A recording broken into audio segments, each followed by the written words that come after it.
Good morning, everyone. In this video, we're going to be continuing with the practice set on page 9, going through a few more examples together. So to save a little time, I have already drawn the parent function equation for numbers 25, 27, and 29, and also the parent tables. So these are the same problems like we were doing on the previous page. So first, I identify the parent function, which is this one, and those parent table points. And now I want to look at the transformed function and see if I can pull out some nice easy points to use. So it looks like my central point of the transformed function is right there. And then this point isn't exactly on the grid, but this point is, as is this one. So folks, as I'm looking at this graph, I first want to try to identify any sliding transformations that we have. So if I look at that central point, it looks like it has slid down 1 unit. So down 1 is going to be affecting our y values. Now, as far as these other points, it looks like I have taken those other 2 points and either pulled them outward as a horizontal stretch, or that I've taken my parent function and squashed it down to spread out those points. So this is another scenario where I have 2 options.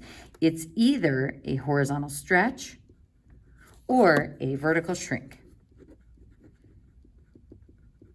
So let's go ahead and see what our coordinate transformation formula looks like thus far and compare it to what our transform table would look like.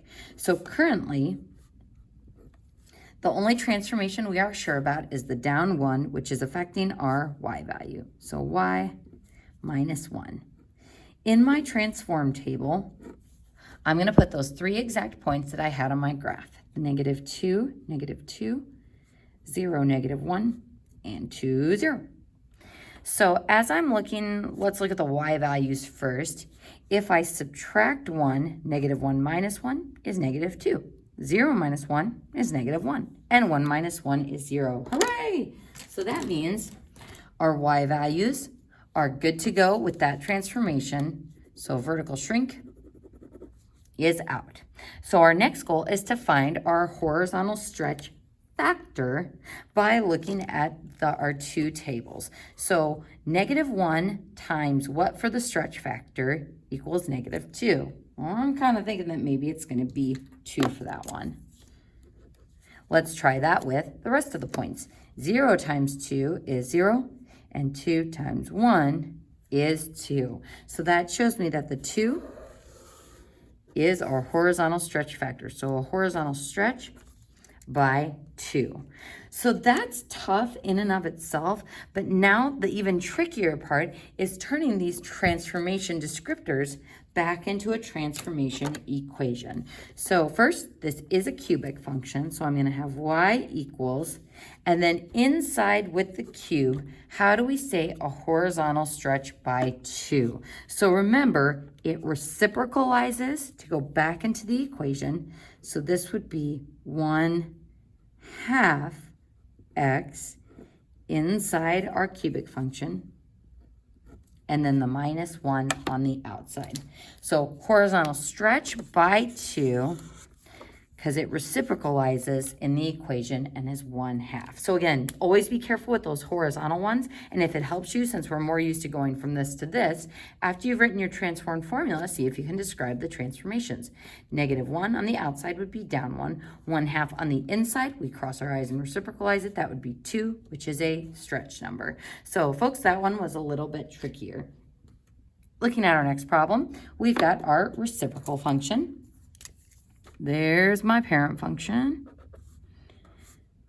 going like this. I'm going to go ahead and just lightly draw in the asymptotes as well.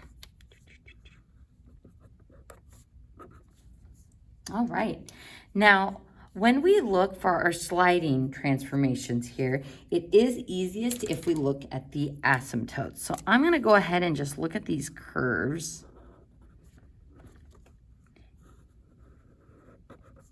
And then see where the vertical asymptote is. So it looks like our vertical asymptote is right here. So if I compare that to the parent vertical asymptote, it looks like we have slid to the left 1 unit. So left 1 is a sliding transformation. If I look at my horizontal asymptote, let's see, for our transformed function, it looks like those curves are leveling off here. So here's 0. It looks like we've gone up 2. Now, again, stretches and shrinks, I'm never going to give you with the reciprocal or rational functions just because they're a little too tough to identify just from those vertex points. So what we need to do instead is focus on any possible reflections that we have for this graph. Because if I look at my curves here for my parent function, I'm in quadrant 1 and 3. And if I look at my new curves, they have either flipped horizontally or flipped vertically. So here we have two options, either a horizontal reflection or a vertical reflection. So just be careful and make sure you're checking kind of the quadrant locations of those curves to see if there's any sort of reflection happening. All right, folks, so our parent table for this one, we do need to pull out those vertex points. This one would be at -2, 3. And this one would be at 0, 1. Again, the graph's a little messier for this one. All right, folks, so now writing our coordinate formula with what we are sure of, if I want to move my x values left 1, that would be x minus 1. Again, +1 in the equation, -1 in the transformation formula. Then my y values, we've got up 2. So let's go ahead and compare these current transformations with our tables. So if I look at my x values first, -1 minus 1 is -2. 1 minus 1 is 0. So our x values are good, which means it's not going to be a horizontal reflection. So now we look at our y values. -1 plus 2 is only 1, and we need it to be 3. So this is another way of checking that there's something else going on with our y values. So we're going to put that reflection in as a negative with the y. So -1 is +1, plus 2, woohoo, is 3. -1 plus 2 is 1, and our values check out. So now we are ready to write our transformed equation. So y equals negative on the outside for the vertical reflection, 1 over the left 1 needs to be on the inside as a +1, and then our up 2 as a +1 on the outside. So +1 in the equation, -1 in the transformation formula. That's how we say left 1. All right, folks, so I will leave you guys to do number 28 and number 30, and we're going to do a catch and release on this last problem. This one is a little bit trickier for finding what the stretch or shrink factor is. And notice that our parent function also isn't shown here. So I've already written the parent function and the parent table, and I'm going to go ahead and graph that parent function just so I can visualize those transformations a little more easily. All right, so looking at my transformed function and comparing it to my parent function, I'm going to look at any sliding transformations first. So if this is my parent function and this is my new function, it looks like we have slid to the right 2 units. So right 2 is our sliding transformation or translation. Now, has it moved up or down at all? Nope. Has it been reflected? No. So what else is going on with this graph? It looks like we have taken the sides of the V's and either pulled them outward as a horizontal stretch, or it looks like we have pressed up and down on it to spread out those sides of that V. So it's either a horizontal stretch or it's a vertical shrink.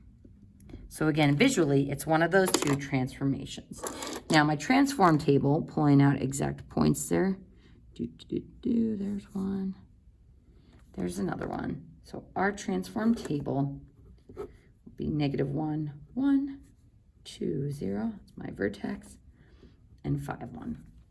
All right, folks, so looking at what we already know, we know for sure that it is moving to the right 2 units. So x +2 to move it to the right. Currently, there's nothing going on with my y values. So let's go ahead and just compare our two tables with this transformation formula. -1 plus 2 is only +1.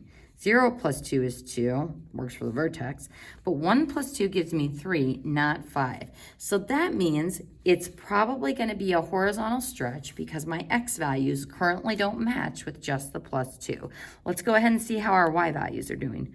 1, 1, 0, 0, 1, 1. All right, so that means our y values are all good. So it's not going to be a vertical shrink. It will be a horizontal stretch. Now, folks, because of that +2, figuring out the multiplier on this is a little bit trickier. So what I'm going to do is just put an S here for stretch factor. And what this means is that something times -1 plus 2 gives me -1. So there's a few different ways you can do this. You can do trial and error, or you can set up kind of a little mini algebra problem to solve. So I'm going to start the algebraic way first, and then we're going to see how the slope of our graph also kind of gives us a clue. So I'm going to start with this S. S times X plus 2 equals Y. And what I'm going to do is I'm going to use this first coordinate as my X. Well, actually, sorry, scratch that. This is going to be my parent X, and this is going to be my transformed X. All right, so hopefully that makes a little bit more sense because I'm going to take my stretch factor times this X value plus 2, and that should give me this other X value. So my S is what I'm looking for. The X value we're putting in is -1. Then we've got our plus 2, and this is going to be equal to -1. And now we have a happy little mini equation that we can solve for S. So if I subtract 2, that gives me -3. So -1S equals -3. So S is equal to 3. So that means that's my factor. And it also means we have a horizontal stretch by 3. Now, I said that there was another way you could do this. Of course, the algebraic way is probably my preferred method, but I think it was in the notes, we talked briefly about how sometimes you can use kind of the quote-unquote slope of the absolute value to figure out the stretch factor. If I look at the slope of my transformed function, we are going up 1 and over 3. So my slope of my transformed function is 1/3. So that's an indicator that my stretch factor is either 1/3 or 3. So it has something to do with that number, either the number itself or the reciprocal. So if I wanted to, instead of setting up this algebra, I could go ahead and just try 1/3 and say -1 times 1/3 would give me a -3 plus 2. That does not give me -1. But if I try 3, -1 times 3 is -3 plus 2 gives me -1. Then 0 times 3 plus 2 is 2, and 3 times 1 is 3, plus 2 is 5. So a couple of different ways. I probably prefer the algebra side, but you can use the slope to kind of give you an idea of what that transform number would be. So folks, this is kind of the toughest transformation problem that you could see, just because figuring out that stretch factor was a little tougher because we had that plus 2 there. So let's go ahead and write our transformed function for this one. And actually, go ahead and pause the video and try this one on your own. Hopefully you've had a chance to try this one on your own. And before I write the rest of this transformed formula, I want to show you an incorrect way of writing it. F of x equals the absolute value of 1/3 x minus 2. Folks, this is not right. And if you're looking at that going, uh-oh, that's what I had, remember that anytime we have a coefficient in front of x, you would have to factor that out from it. So this is actually 1/3 times x minus 6. Now, is this what we want for our sliding transformation? No, we want that minus 2. So how do we make it so that our stretch factor is 1/3 and already factored out? We have to include parentheses and then put our minus 2 for the sliding transformation.